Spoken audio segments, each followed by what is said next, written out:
Hi, everyone. Welcome to the RIT Student Game Showcase. What we're doing here is highlighting all the cool, awesome games our students make into an award show. This is focused on student games to help them do better, and we came up with some categories that we thought were really important, that show the best types of games that students can make. And so we're going to show off the awards today. So we're going to announce the winners for our categories. Before we get started, I do want to thank a whole bunch of people. So we'll try to not make this too long, but there were a lot of people that were part of this to make this awesome. I'm one of the faculty at IGM. I'm here with Eloise, or Weeze, and we are faculty at RIT, at the School of Games of Interactive Games of Media, IGM. There'll be some other faculty that join us as well along the way. And so this was kind of the team that facilitated and got things running. But we did partner with Magic. And so I want to call out to them for Magic Spell Studios. They were a really great partner helping us promote this. They helped with IGM run this. We also got this year for all the categories, we got external judges. And so we want to thank all of them, because there were so many, and we want to thank them all for donating their time to help look at all these games that submitted and give some feedback. It took a lot of time, especially with everything going on. So we do really, really want to thank them all for all the time that they put towards this. I want to also thank all of the students that submitted. We had a bunch of IGM students, but we also had students from all over RIT submit, which was amazing. Games, anyone can make games, and so we want anyone making games to help them out in that endeavor. We also had some sponsors that donated awards, so we want to thank all of them.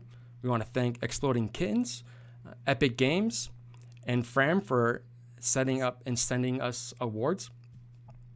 And so the winners will be getting some rewards. We'll be talking that a little bit later. But we're really excited to have sponsors and actually give some stuff away for winning, not just the title. Okay, so let's roll it into the first category, which is game feel. So Weeze, this was your category. So I'll hand it off to you. All right. Hi, y'all. Lately there's been a lot of talk about juice in games, and that's basically what game feel is all about. I really appreciate the judges that we had in our category. We had a gameplay designer, a director of development, and an executive producer from 3 different game companies weighing in on this whole game feel thing. So I think it's really important that we sort of define what that's all about. Put this in your hat as developers out there. These are the things that sort of elevate a game from functional and mostly okay to something that's really, for lack of a better word, juicy. The stuff that makes us feel like, ooh, I want to keep playing this, because it's beyond mechanics, it's beyond the technical, it's beyond the aesthetics, it's a melding of all of that. So the conversation we had, step 1 was defining what we were about. That was fascinating because we really didn't quite have a handle on it from all these different perspectives, but we did come together and go, yeah, this is what it is. Things. There were 4 categories that we hit. The first one being agency, and that is, I did a thing. Do I know I did the thing? And does it matter? So really good games that get you in the feels, makes you seem like you were important in this process. It wasn't just I pushed a button and then a thing happened. Did I feel that I made an impact within the game? Onboarding, how do I work this? I'm sure you've played games where everything was pretty cool, but you didn't know the basic interface. Games with good game feel, the interface goes away. How you do things disappears. You just do the thing that you're supposed to do. Onboarding is all about answering those basic questions. Who am I? What does my purpose in this game? Where do I go? How do I do it? Um, all of those things, you make it easy for the player, then they're on board, and they can get about doing the thing that they want to do. Cohesion, this is when the mechanics, the aesthetics, all of that comes together and informs the player. There's nothing that would take them out of the game. And the last is expression, which I hadn't really thought about until Claude Jerome said, no, the best games feel like I can play this game my way. If there are multiple ways to the objective, I can put my own style in it. So with that said, I would like to announce the winner of Game Feel, and that will be Rhythm Ring. Yay! Yay! All right, Jason. Sweet. Hey. Let me tell you why we selected your game in terms of all those things. In terms of agency, I'm sure all of you guys have experienced this. When you do something, you have immediate feedback, and it is to time. If you shoot something, you want to feel like you launched that bullet and they intersected at the right time and the thing exploded correctly. Now, in the case of Rhythm Ring, I felt as it's a rhythm game. Go get it for your Android or Yes. your iPhone. When I hit it, I had to pay attention to the audio, and it was super satisfying. In terms of expression, I found myself dancing.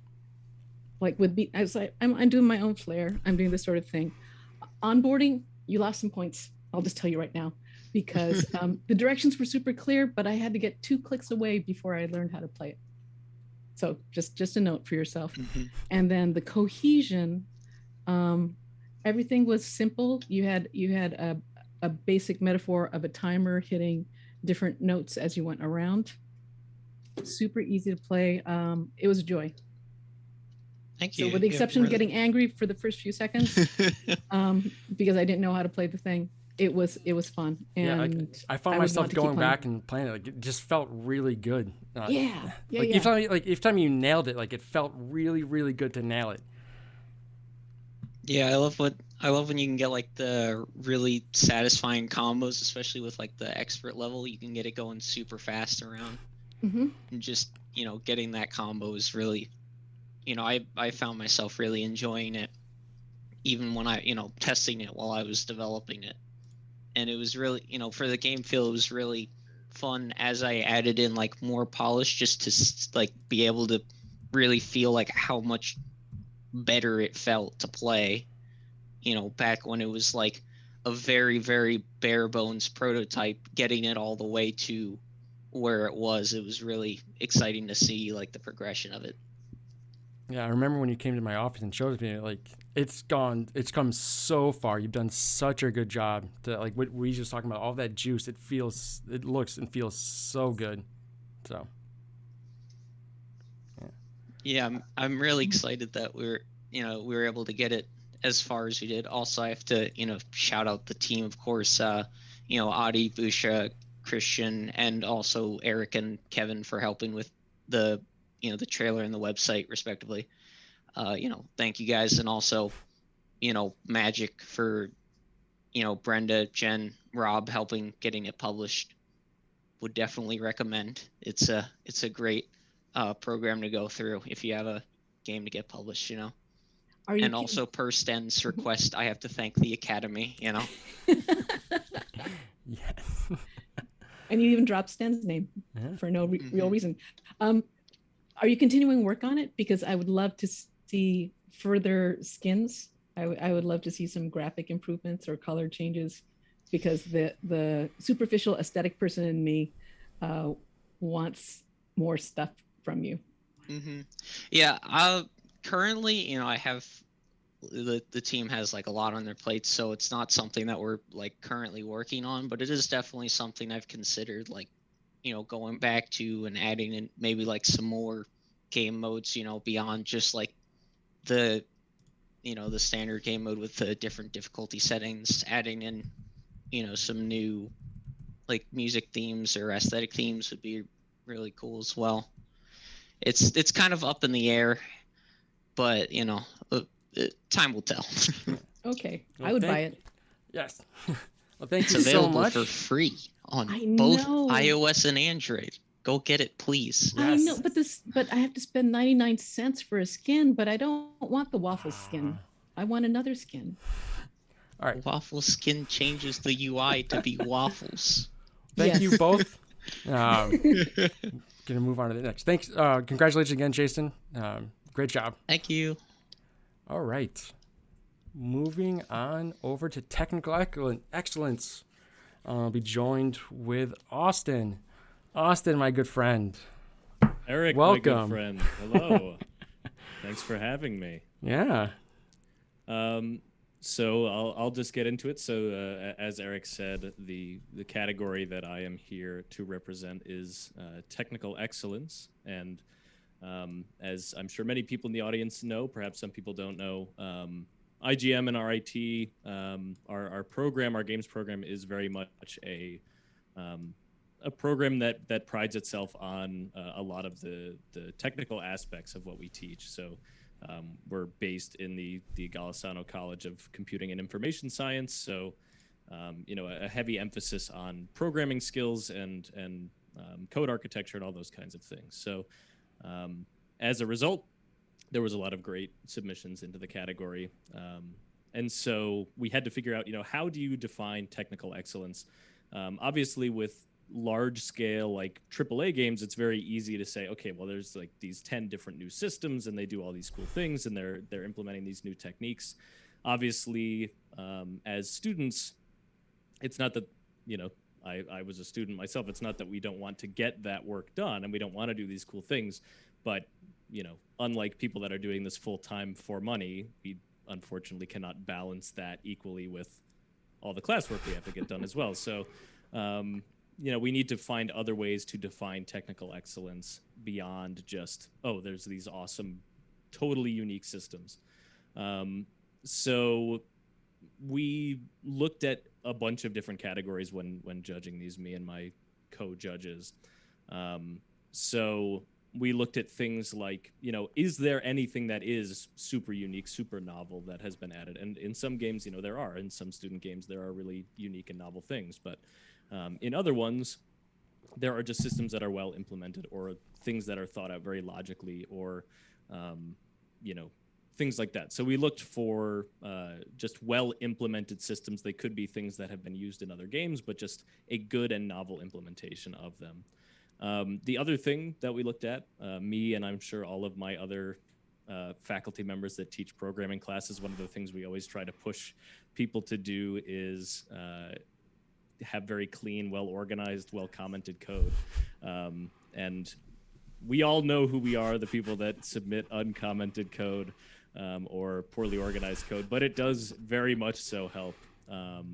We also look at things like code optimization, and then documentation of, how well is this documented, how well is the code commented and laid out, and all of that. And so from our pool of submissions, we had a lot of great applicants, but our winner ended up being, drumroll,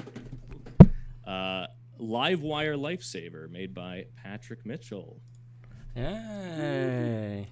Congrats, Patrick. Hello. Hello. You put in the work, and you have by all means earned this technical excellence award. Anything you would like to say? Anybody you want to thank? Did Sten pay you to say anything?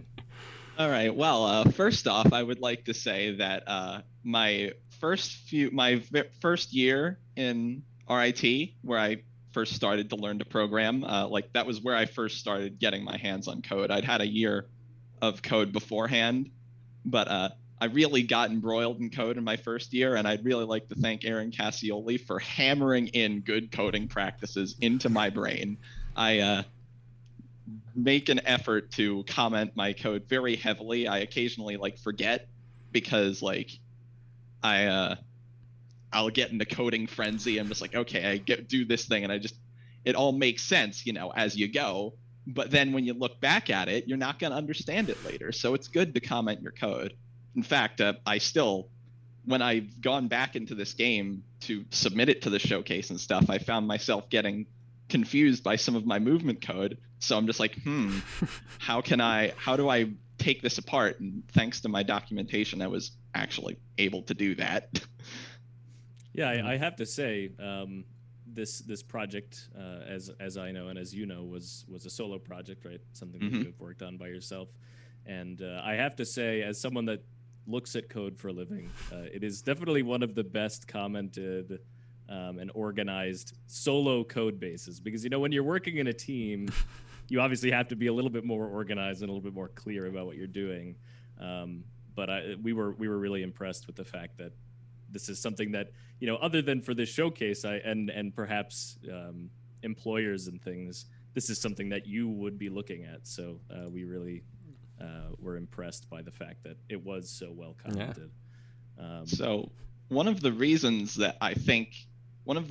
things that drives me to do that, like, other people might not be encouraged to write clean code. Like, I know that my commit messages are sometimes very long-winded and or lack punctuation. All of us who use source control, that we've done those commits where we said period thing. Yeah. I'm usually a little more descriptive, so I can look back at my own commits and figure out what happened, but sometimes it's pretty concise. But anyway, I digress. I find that I really enjoy making my project like really easy and elegant to use. So I did a lot of stuff where I used like serialized field and sliders and other stuff so that the editor would be really easy to work with. And I just really like making it work like that. Like, if you've seen in the video of my Zoom background and also the game in the game preview on the stream, there are corners in the wires. The wires don't actually meet at a sharp corner normally. So I made code that lets me have a button on each wire, and I can click that button and it will spawn a cap that closes the gap, and then you can press it again to delete that cap, because I was tired of dragging one in every time. As a gameplay implementer, thank you. I can't wait for more people to be like you. Like, I can't wait. Like, that makes me excited to build something in your game. So,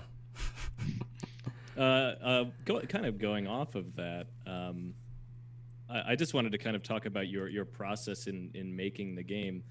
You had originally made this as a Ludum Dare submission, if I remember correctly. Yes. How much of kind of the polish work, because the game is really polished, the aesthetic style is quite simple, but there is a lot, like, playing it, people should play it. It's available online if you'd like to plug where people can go and play it. But it just feels really good. It's got a lot of great kind of movement mechanics. It's got a lot of great, like, wall grabbing mechanics. It just feels really polished. So I'm just kind of wondering how much of that happened during Ludum Dare, and then how much did you go back and kind of polish after that? So you can actually play the original version for the Ludum Dare, because since it was submitted to the compo, that means I needed to show my source code. And after I published it, I immediately noticed problems with, oh, wait a second, I didn't incorporate delta time into the turning speed. So now you turn outrageously slowly. And I can't fix it because it's the compo, and I submitted it just before the deadline. So I immediately started fixes, and then I'm just like, well, I've got to include the original so that people know, like, what I actually submitted. And so you can see some of that there, but I alluded to it before, but all the particles in the player character, the little plasma globe, there was nothing like that. It was originally just a circle and a cube inside of that circle so that you could actually tell it was rotating. Sure. And other things that I worked on, there was no wall riding. Like, you can see in the preview that you can ride on walls and jump off of them. That wasn't a thing. It was inspired by me playing my own game and realizing that if I moved up against the wall, because of how Unity physics work, you actually move down the wall slower because of friction. And then I thought, wow, this is cool. I want to make this a gameplay mechanic. And then I did. and it took a lot longer than I expected, but I'm just like, you know what? I'm rolling with this. This was supposed to be a tiny polish run, but it lasted the whole summer and then beyond. So Nice. Well, it's great to hear. Yeah, it's turned out amazing. So thank you so much, and congratulations again, Patrick. Yeah, congrats, Patrick. You have deserved it. Yes, thank very you. well deserved. Okay. All right. Well, thank you, Austin. Moving on to the next category. So next we have aesthetics. Here we have my good old friend Sten McKenzie. Come on down. The price is right.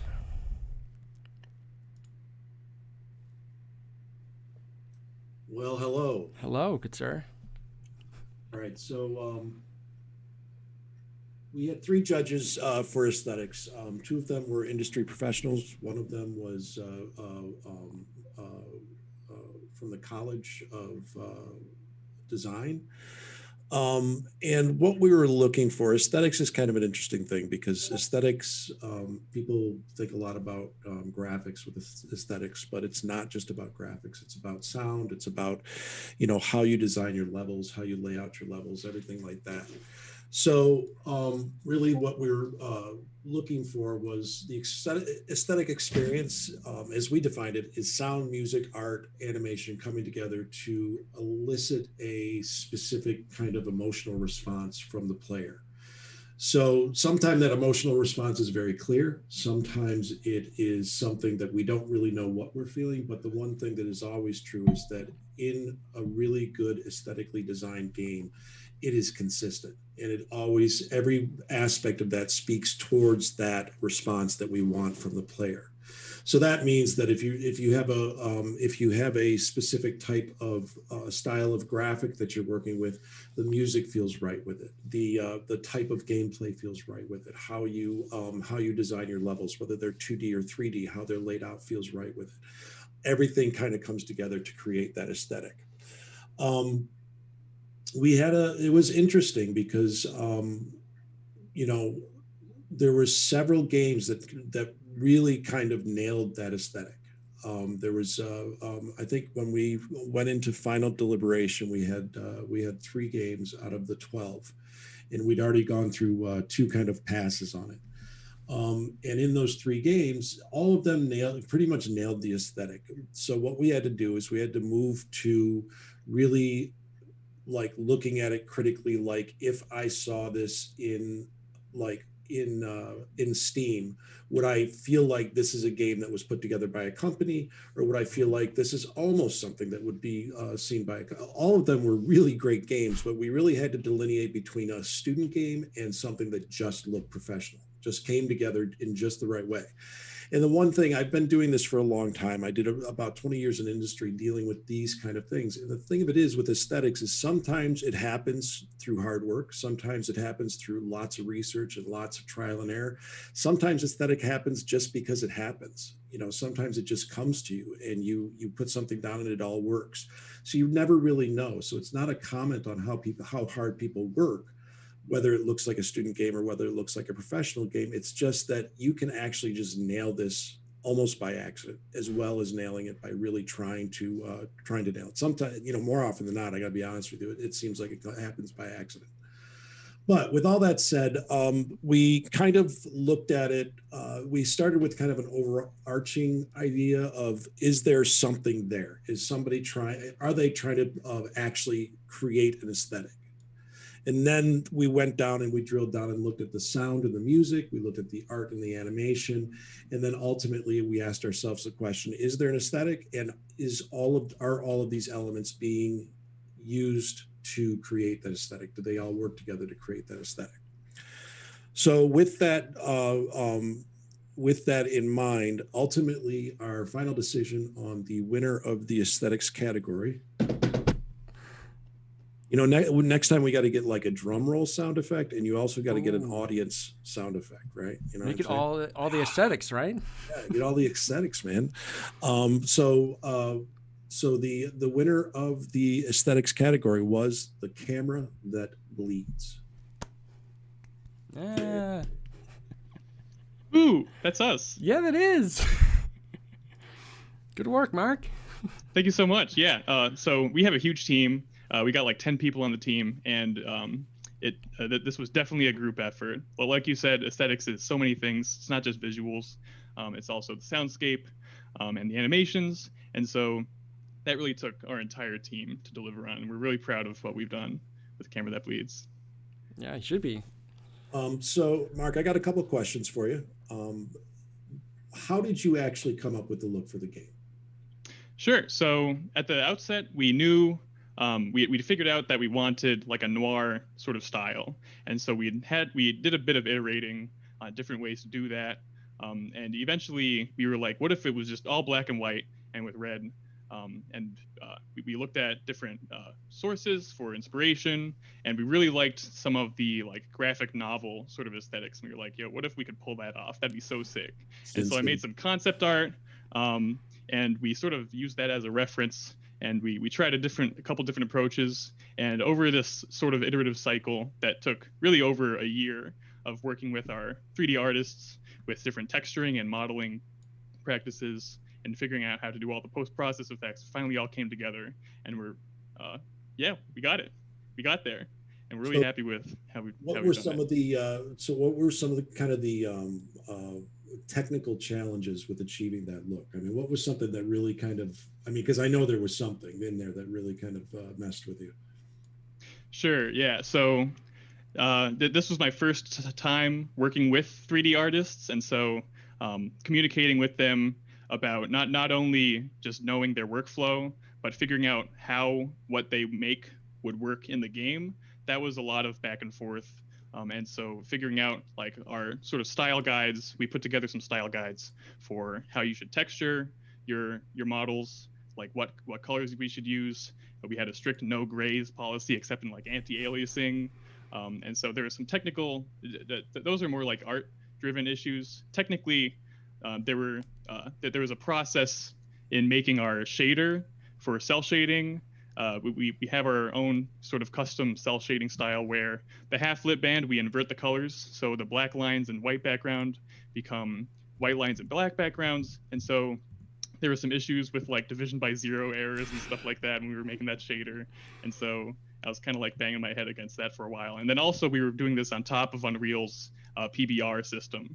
And so there were things like specularity that were throwing everything off. And so it was a lot of tweaking of the engine to kind of get it to do what I want. And so that was a whole process right there. Yeah. Cool. The other thing I wanted to ask you now, that's the technical. Now, as far as, when you're looking at games, you're looking at kind of the technical, the aesthetic, and then the design kind of brings those two things together, right? Design is what we use to really make it so we're communicating. Those two pieces are coming together to create the communication of the game to the player. There had to be the fact that you were dealing with such stark colors, right? Black and white and red, and that's all you could really work with. There had to be some design challenges as well. Absolutely. Yeah. And we're still meeting those challenges right now. Because, with 3 colors and one of those colors being reserved for like supernatural stuff. So basically 2 colors, there's really a limited number of ways you can telegraph different things to the player. Like in the stream right now, if interactable things have a shine effect to them. So that's one thing you can do. And there are more things that we might want to communicate to the player than just that. While like limitations can help you sort of get a direction with your visual style, it also is a limitation. And so figuring out ways to work around that is its own interesting problem as well. And so you can solve it by using like different lighting effects to call attention to different areas, to try to guide the player in different ways. It's a challenge for sure, but being able to like solve those puzzles ends up in a really tight and concise and consistent visual style. Well, I'm really looking forward to seeing where this game goes. I'm a big fan of the Sin City novels, graphic novels, so I definitely respond to the look and feel of it. It is ever since I saw it last year, it stood out to me as a really, really fantastic looking game, and I'm looking forward to actually being able to play the whole game. So congratulations. Yes, congrats. Thank you so much. We'll pass that along to the team if they're not watching right now. All right, thank you both. Okay. See you, Mark. So the next category is game impact. So Eric and Mesh. Hey. Thanks, Eric. A growing interest in IGM and the industry overall is games that inspire change, right? Change to individuals, communities, the world, right? And these games have the really unique challenge. I'm a process person, right? So from a process and scope perspective, they have this challenge of having dual goals, right? You want to have an impact. You've got this perhaps very serious domain and domain knowledge that you're researching, but you also still want it to be a fun, engaging, interactive experience. We're still making games. Right? So with that in mind, in addition to game feel and technical excellence and aesthetics, the Showcase Committee this year wanted to draw attention to the great work that RIT students are doing in this area. RIT students, they take their job seriously and they have fun, but there's a lot of really meaningful things and topics that they care about, and they're using what they're learning about games to tackle those issues as well. So to that end, the game impact category, we had a really big group of judges. We had 6 judges that have diverse expertise in games, critical thinking, education, from RIT, as well as the Smithsonian, Bungie, and Second Avenue Learning. And just a fantastic group to work with. I can't thank you all enough. So because of the broad possibilities in terms of types of games that can inspire this change, the types of change they might want to inspire, you can imagine this was a really difficult assessment for the judges to do, right? All of the games that were submitted had really clear and meaningful goals that all the judges saw really clear value and potential in. And we hope you all continue with those projects. Please, they're excellent. Nice. So to try to get through and to make a decision, the judge focused on things from 2 perspectives. The first was the potential of the concept itself to inspire change. And then the potential of the game as implemented in its current state to inspire that change via a fun interactive experience, right? So intent and current execution and current impact. Right? So before announcing the winner, I want to take one more moment to thank Dr. Jennifer Schneider, the Fram Chair in Applied Critical Thinking. So Eric mentioned that several organizations sponsored prizes for all our category winners. The Office of the Fram Chair specifically sponsored the Game Impact category. And thanks to them, the winner is going to have one additional prize that they don't know about. And so right now, a donation of $250 will be made in their name to the nonprofit of their choice. The game that wins, the person that will be selecting that organization, is Adam by Dane Sherman. Hey. Thank you. Gonna have to think of some cool charities. Yeah, you've got some time. I won't put you on the spot. So I do want to ask, right? So in addition to the obvious educational impacts related to atoms and atomic physics, and just honestly, it's a lot of fun to play with the squishy atomic particles. The judges really appreciated some of the extra touches in the game, in the lessons about the history of the science. Multiple cultures are included, right? It's not, watch it. We learned things about, wow, I didn't know that more than one person came up with this, right? When you don't complete within a time deadline or make errors, there's affirmation that learning is a process. So those little things, right, made a big difference in the ability of Adam to have the impact that you intended. How did you get there? What motivated you to start this? How did it evolve into what we saw? Yeah, so this all kind of started out of, I have a double major in psychology and game dev. And so it started out with the observation that all of game design is just teaching the player to progress further in the game and learn the mechanics and stuff like that. And so I sort of wanted to explore that through the use of educational games. Yeah, and as far as like the learning modules go, it was more of me just like learning this throughout the process and figuring out like what happens when you add an electron to like the fourth shell and the fifth shell and beyond, and what does that interaction look like? And then looking a little bit into the history to see if there was anything interesting there.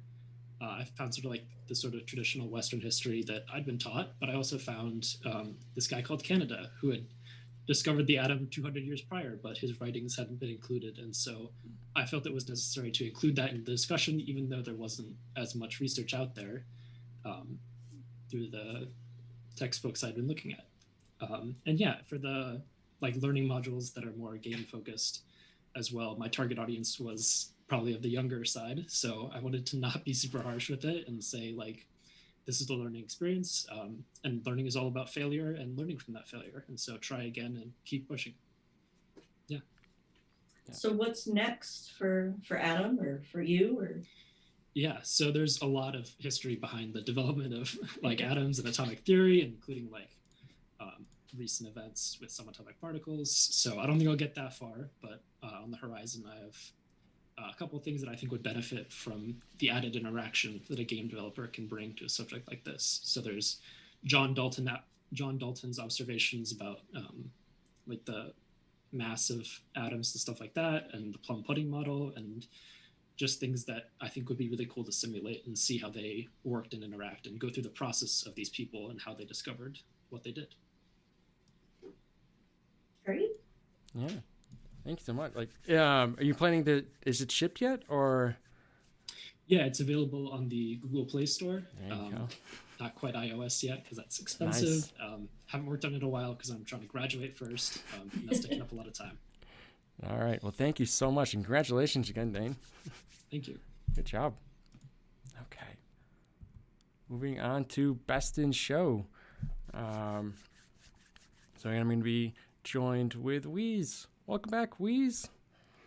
So for Best in Show, this was a really complicated thing for us to even just pin down and think like, what is Best in Show? Is it the art? Is it the game feel? Is it its impact?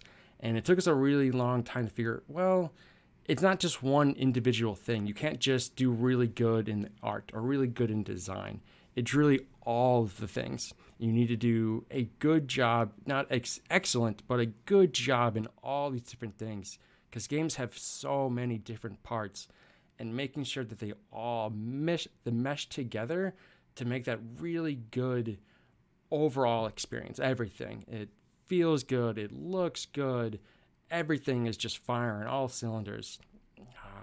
And it was really hard for us to kind of nail down. And I was really glad for this category, we got all people from industry. So we had people from Unity, from Rockstar, from Double Fine, from Darkwind Media to Vicarious Visions, from programmers, the artists, to all take their own personal perspectives and look at these games and figure out which ones are really the best. And we had a really long conversation looking at all the different games, all the finalists, and it took us a while to find the one that just hit everything. Didn't do the great, like I said, but it just, as an entire package, did a whole bunch of different things and did it really, really well. So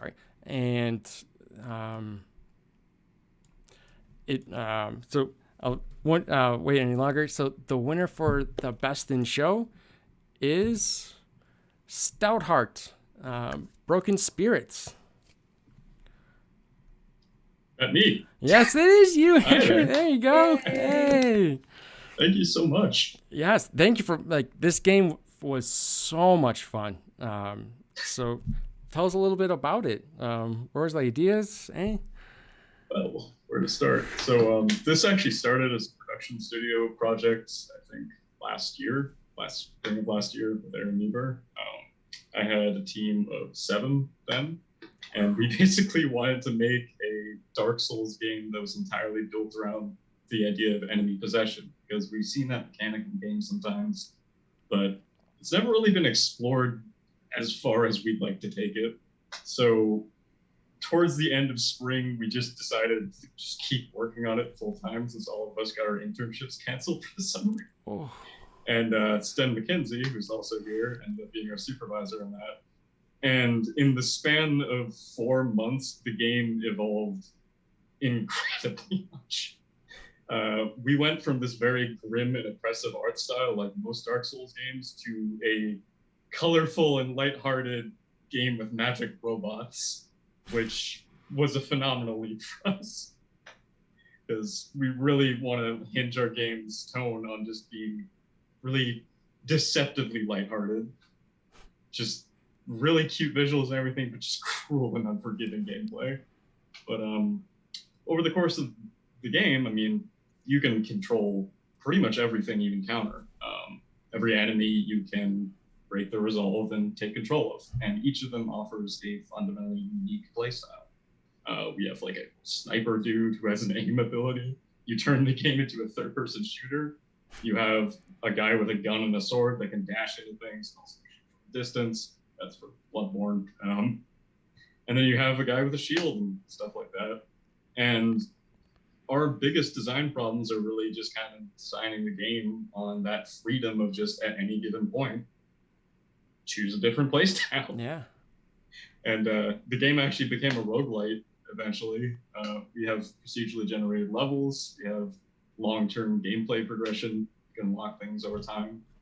And still working on the whole like, story aspects, but we have a lot of goals in mind in that regard. But yeah, it's come a long way.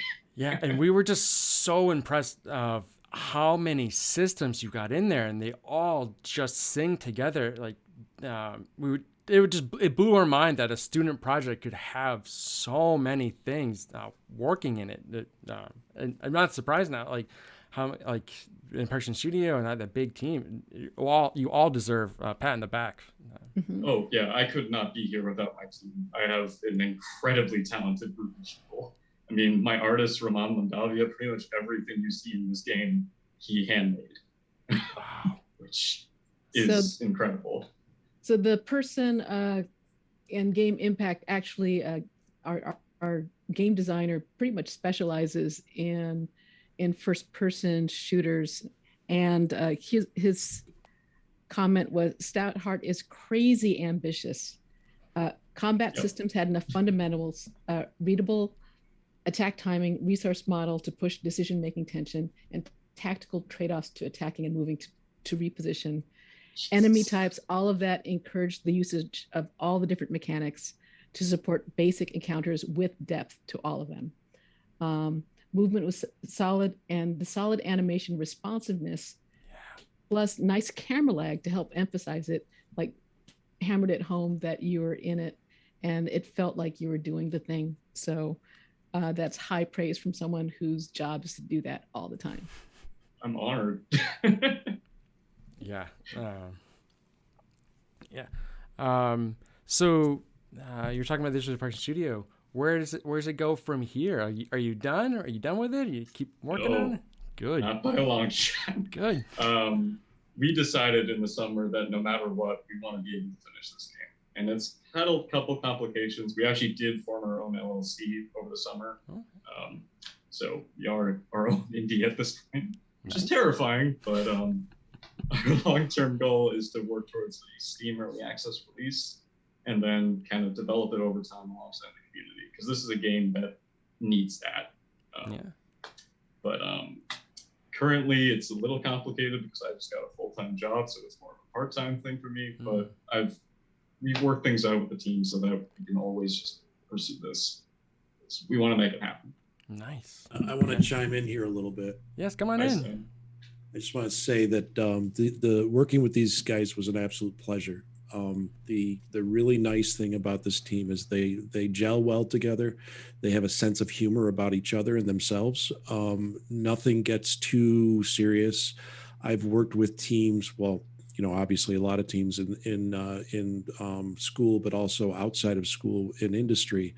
And they just were really good at communicating. They were really good at listening. They were really good at taking any feedback that they were given and making it their own, not just like parroting back what was there, but actually making their own decisions and defending those decisions. So I found the team, in general, I would never tell them this, but in general, I thought they were awesome. I mean, I thought they did an amazing job, and they worked really well together. So I just wanted to say that I saw the hard work that went into this, and it was a lot of hard work. Thank you, Stan. It definitely shows. That's the nicest thing I'm ever going to say to you, Andrew. Yeah, probably. and it's recorded, so you can have that forever. Yes. Oh man! Well, congratulations again, Andrew. The game, thank you. So good, so amazing. I can't believe it. Good job. Okay. So that is the awards. So thank you everyone for watching. Thanks everyone for submitting. Thanks all the students who won. Thank all the judges.